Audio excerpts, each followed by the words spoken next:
Luxor, Egypt, right in front of the Memnon colossal statues.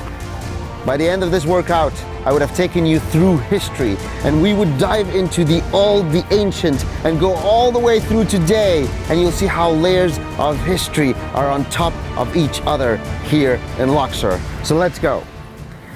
Right next to me are the Memnon colossal statues, and the Memnon colossal statues were believed for the longest time to be here guarding the Valley of the Kings, guarding all the tombs and all the mummies of the Valley of the Kings.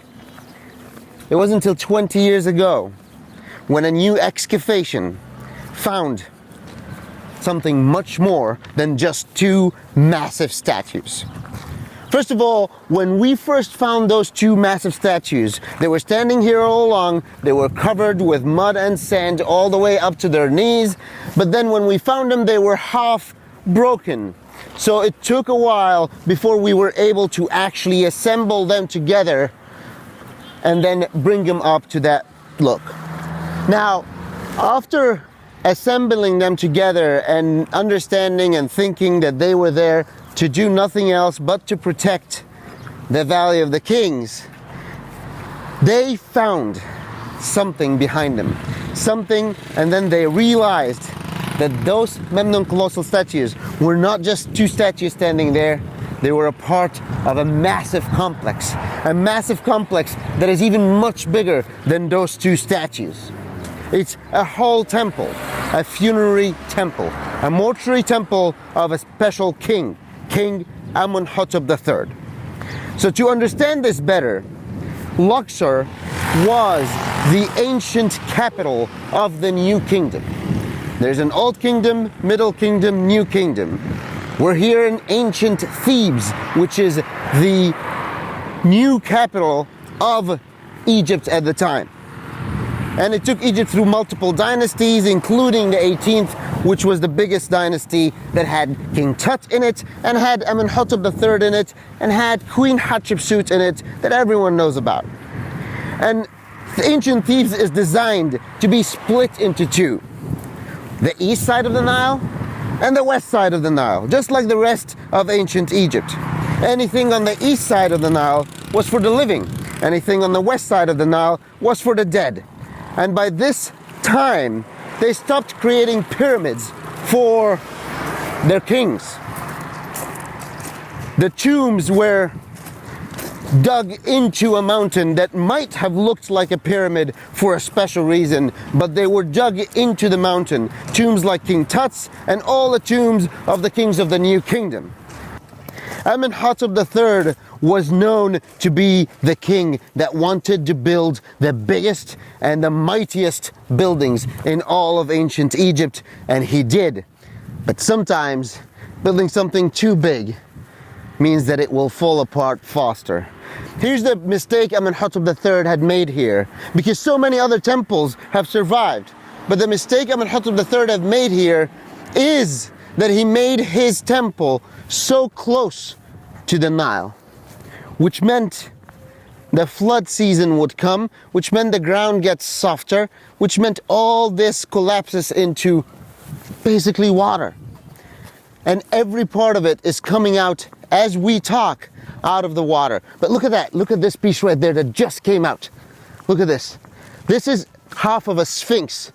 So there was probably a Sphinx Avenue, flanked with sphinxes, smaller sphinxes on both sides. A long avenue, which is common in that time, that made this temple. Look at that. It's such an amazing moment in an archaeological dig, when you're digging through mud and sand for months and months and finding nothing, and then the edge of a sphinx comes out like that. The edge of the sphinx that dates back to some 3,500 years ago.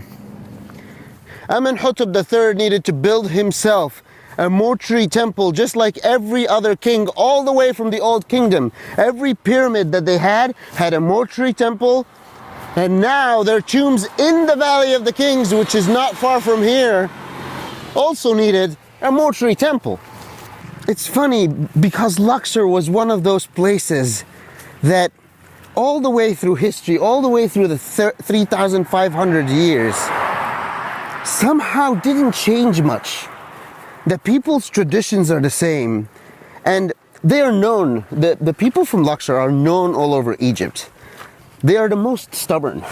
It is a known fact about the people from Luxor that they're very stubborn. And you know how every nationality makes jokes about a special part in the country? Like, I'm not going to say like what and where because I don't want to offend anyone, but in Egypt, they make it about people from Luxor because they're so stubborn. That stubbornness probably helped them keep their identity, keep their traditions, keep their ancient Egyptian beliefs alive. And what they do today in the fields, look at the fields on my left. What they do today in those fields, how they plant them, and what they plant in there is exactly like their ancestors did. Every single one of these people had grandfathers and great-great-grandfathers and 3,000-year-old great-great-grandfathers that planted the same plants and did the same things. 3,500 years of history is in layers. Every time you dig, you will find something new underneath the old, which means we can't keep digging. The fact is, only 10% of ancient Egypt has been uncovered. 10% of ancient Egypt is above the ground. We only know about 10% of ancient Egypt. Everything else is still buried under the sand. Look around you. Everywhere, all this massive cliff. Who knows what's underneath of it? There's not enough manpower, there's not enough technology, there's not enough anything to dig and find everything we need.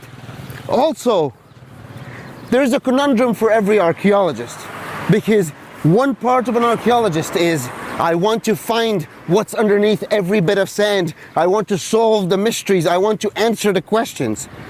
But the other part is that we know for a fact that uncovering the ancient ruins will hurt them. They are safest under the sand, they are safest where they're kept right now. I know that one day there will be a technology that is better than the technology we have today, that will be able to answer those same mysteries. And we have to stay less selfish and let the time help us excavate properly and not hurt any of our past just for our passion to answer mysteries. I'm walking right now to a little village. That little village is called Corna Village. Corna Village is a very special village. And in all honesty, this right now, it's what's left. Is only what's left from Corna Village.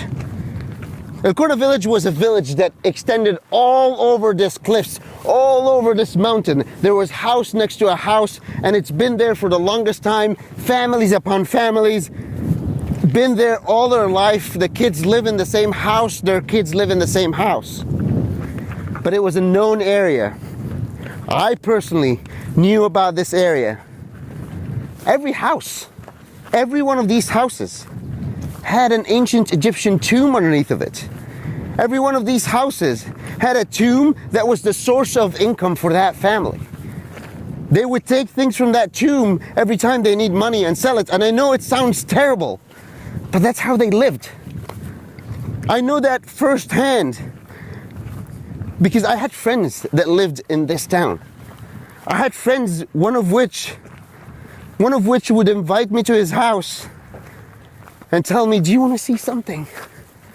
And he would take me to the back of his house, move the magic carpet from under the floor. And there's a hall under the ground with staircase that descends into a tomb that has hieroglyphic inscriptions, a nobleman tomb or a workman tomb or an engineer or an architect. A tomb that has inscriptions, a tomb that has stories. And it's so unfortunate, but that tomb is mostly gone because his parents and his grandparents have cut it into pieces and sold it off. There was Tomb raiding was so famous in Corna that there was one very special family here called Abd al-Rasul family. The Abd al-Rasul family was a known tomb raiding family. Grandfather to father to son. They are known to have been the ones that has taken most of the antiquities outside of Egypt and sold it off.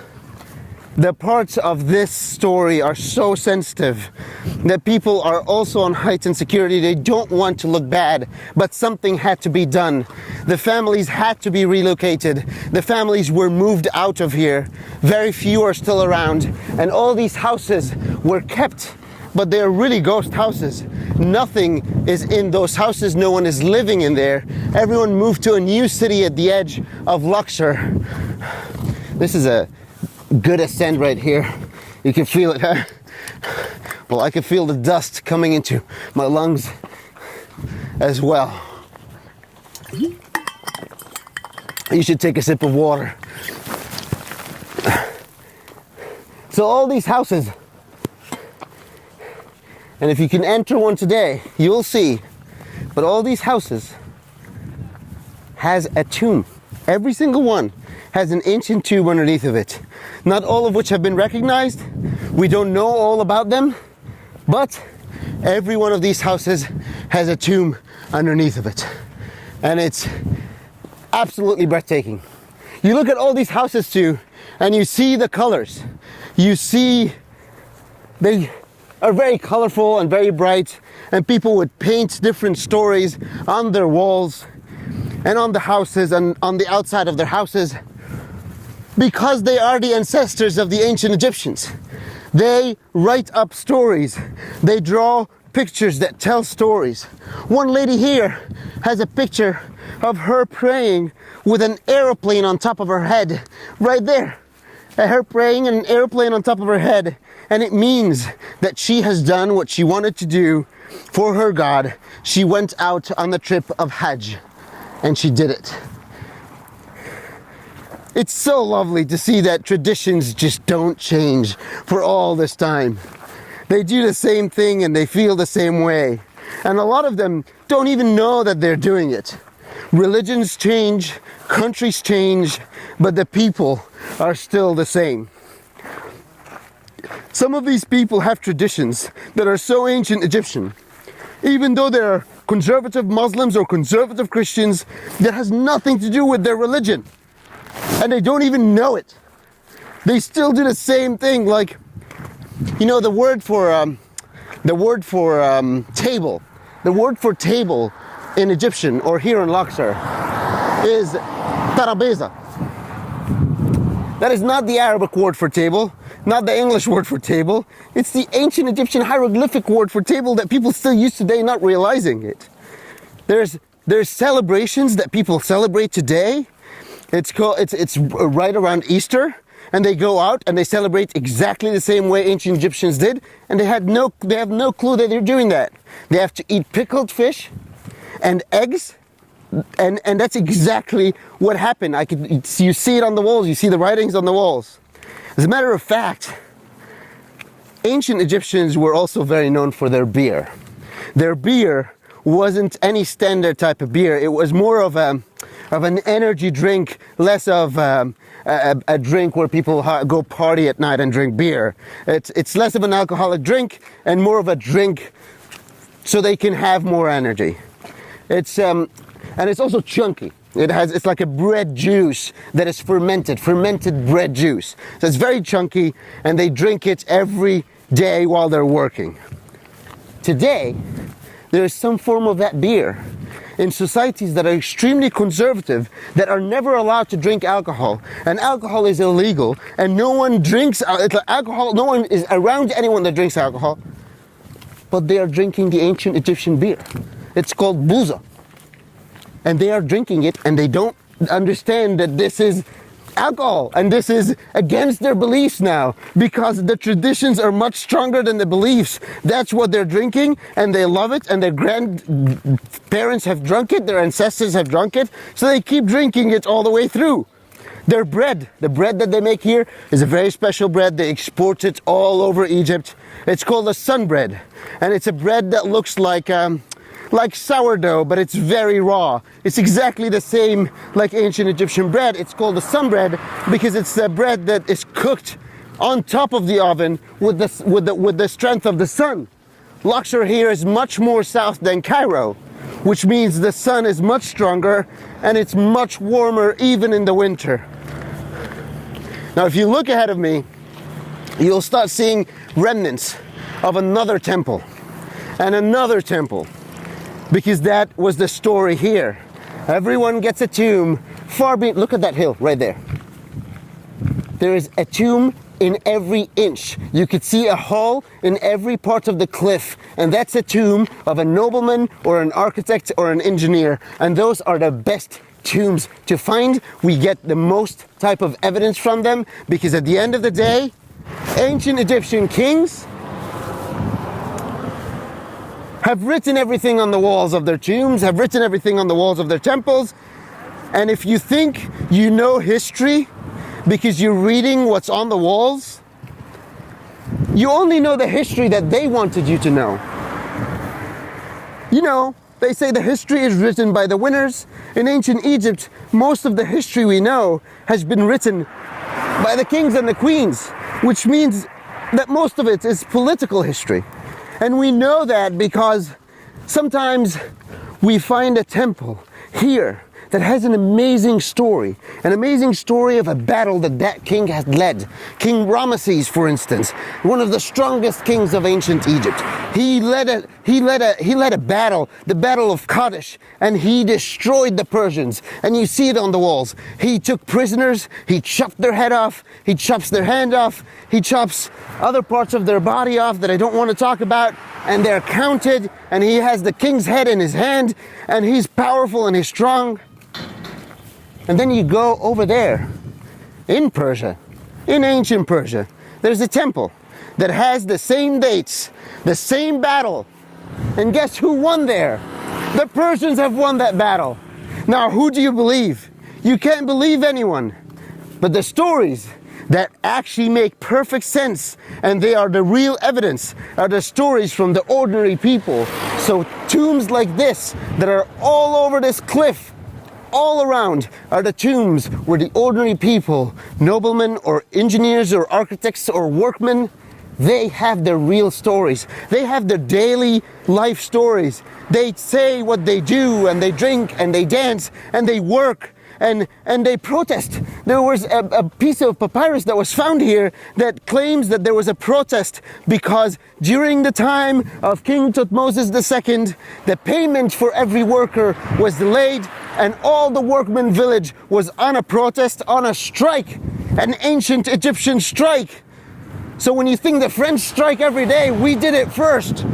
An ancient Egyptian strike so everyone can get paid on time.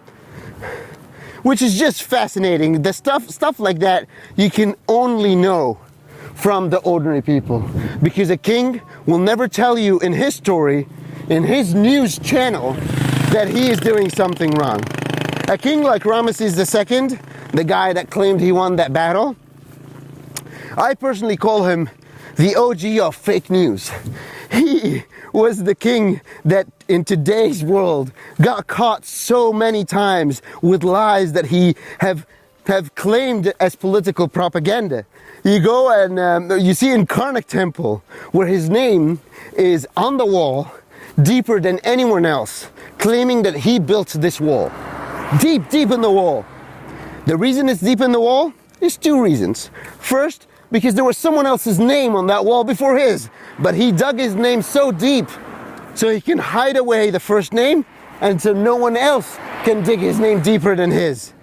He reclaimed so many of other kings' buildings and called it his.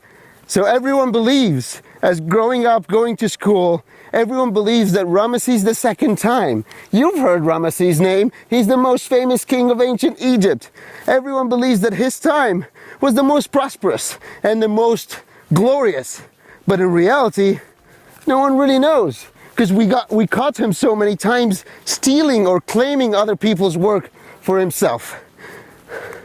This right there is his temple, the Ramesseum, his funerary temple. One of the most famous things about Ramesses is movies like The Prince of Egypt. If you remember The Prince of Egypt, Moses' story, Ramesses was Moses' brother in that movie. And that is causing a lot of confusion, not the movie, but that time period.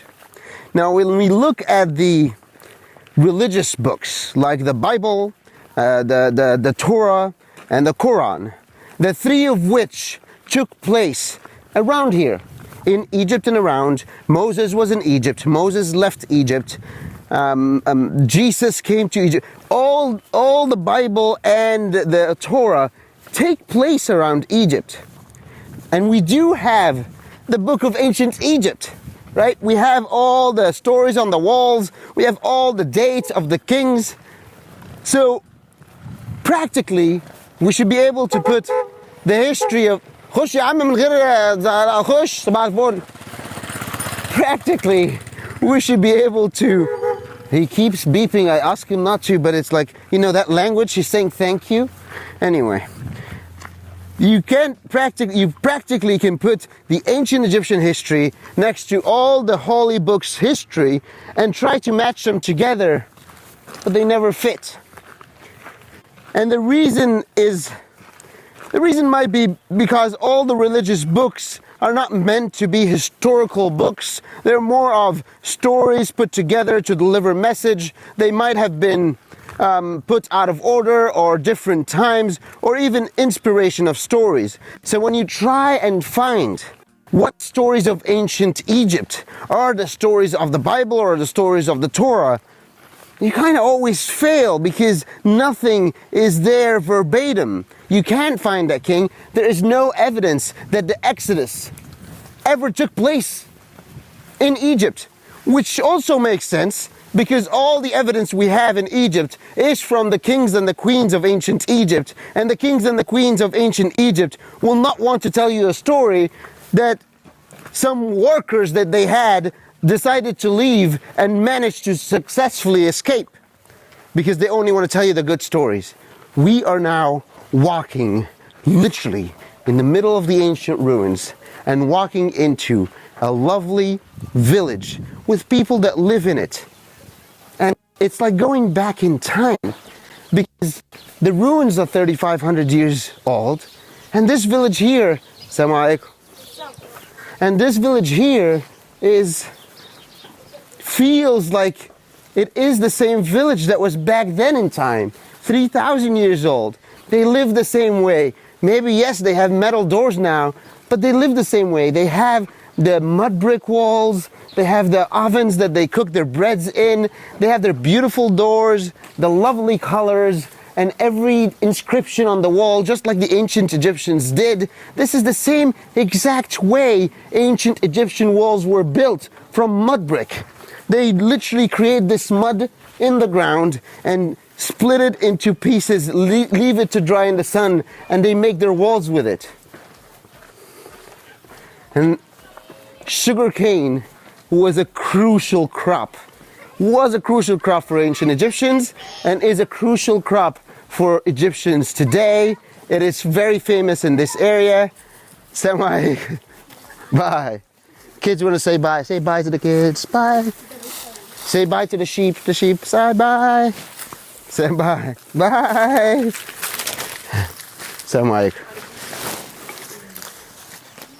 And it feels so raw to be here in the village. People are happy. They don't have internet. They don't have fancy phones. But they don't know what they're missing. And they don't care. They're living just such a happy life. Eating their sugar cane and using every part of it. They use it for the ground, they use it for their ceilings. Every part of the crop survives here. And then you take a turn, and by the end of this alleyway, you're about to hit one of the most glorious ancient Egyptian sites, the Ramesses II temple, right out at the end of this alleyway where people are living.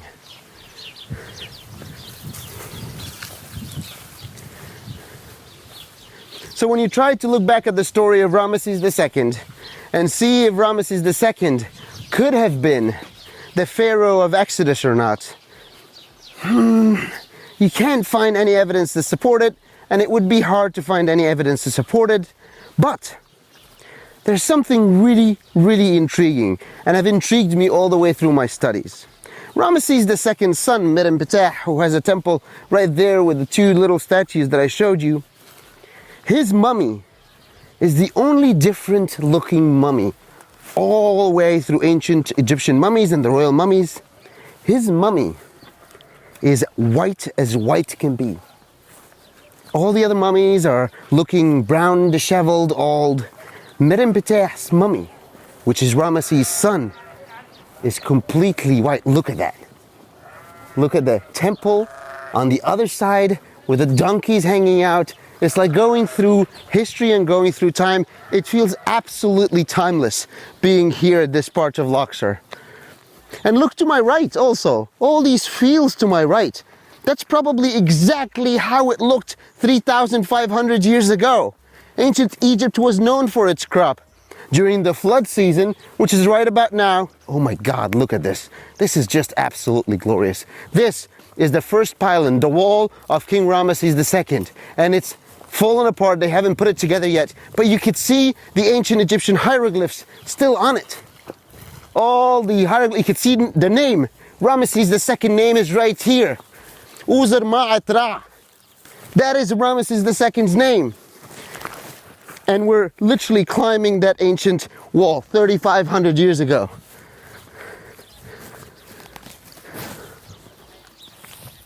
This used to be a pylon, and that here was probably the entrance to Ramesses II temple. So you have to imagine this, just think about it and visualize it. You're looking right there, and there's a massive pylon, a massive wall that is the main entrance to King Ramesses II temple. Right in front of the fields and right at the edge of the flood where agriculture will take place. The Nile here is famous. The silt of the Nile here is famous, being the most fertile silt in all of Egypt. Now we're about to peek into the most beautiful temple there is, the most beautiful funerary temple there is. We're about to peek into the temple of Ramesses II. It gets dusty as you go, but look at that. Right as you go. This is the temple of Ramesses II. We're getting hit by a semi-sandstorm.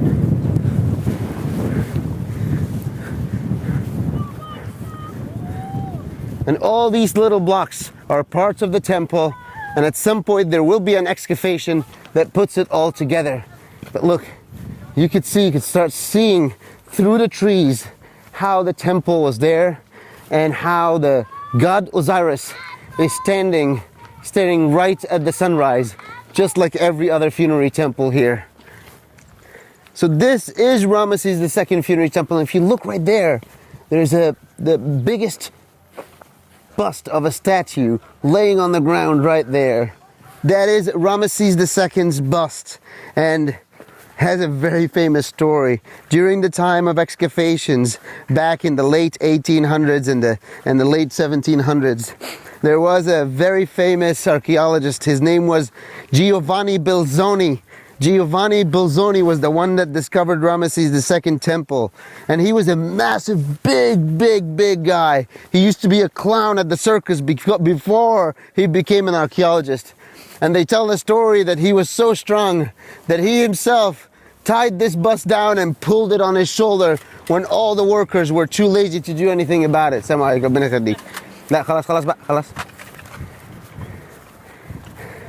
And this is Luxor. What you're looking right at in front of you here is Luxor. Between the Valley of the Kings behind the cliffs, tombs all over, excavations that never end. There are digs and new finds here every day. And Ramesses II temple and other funerary temples staring you right in the eye. This is it. Congratulations everyone, and great job. Thank you for